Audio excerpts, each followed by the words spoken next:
Hello, I'm Reverend James Hutchings, and I'm looking ahead to Christmas at St Mary Barnes. Uh, just to say, you would be very welcome at any of the services that are taking place over Christmas Eve and Christmas Day. Uh, you are required to wear face coverings, but we are able to sing, and we've changed the arrangement with the chairs, so there's options to sit in different sorts of places depending on your family group and whether you wish to be a little bit separated from others. And we have our nativity service where the children will be playing out the nativity story. That's at 3 o'clock on Christmas Eve, a little bit earlier than in some years. 3 o'clock on Christmas Eve, just one service then.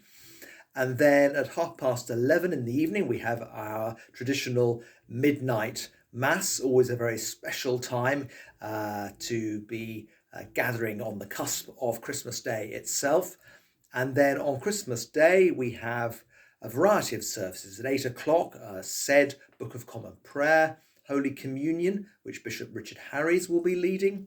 Then our 10 o'clock parish Eucharist with carols. And at 11:30, an informal, non-Eucharistic service, again, singing carols and telling out the story of Christmas. So do please come along if you're able to, or join us indeed online. All of those services will be available online as well. And the story we have to tell is such a great story. We will be using some words from the start of John's Gospel at the midnight service, and those are ones I wanted just to reflect on for a moment, because that is a reading that starts, "In the beginning was the Word, and the Word was with God, and the Word was God." And what that is saying is that when we talk about Jesus Christ, Christ is not a surname.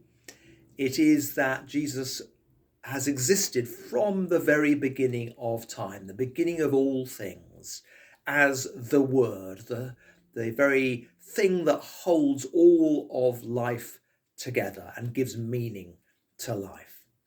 And then the reading goes on to say, "The light shines in the darkness, and the darkness did not overcome it." And that seems more apt than ever this year, doesn't it?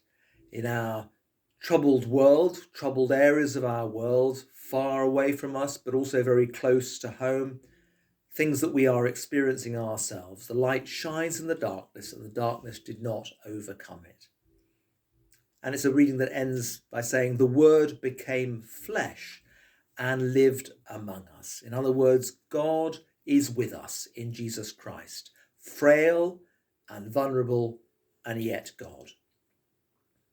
And so I pray that Christmas Day will not be the end of something for you, but the beginning of something, that over these coming days in this Christmas season, it may be a time where you will know that light of Christ afresh.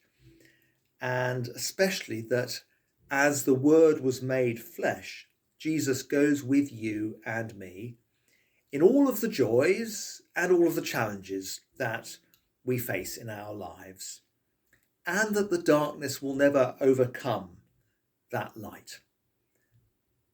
So may you know the peace and joy of the Christ child this Christmas and in the new year ahead. God bless.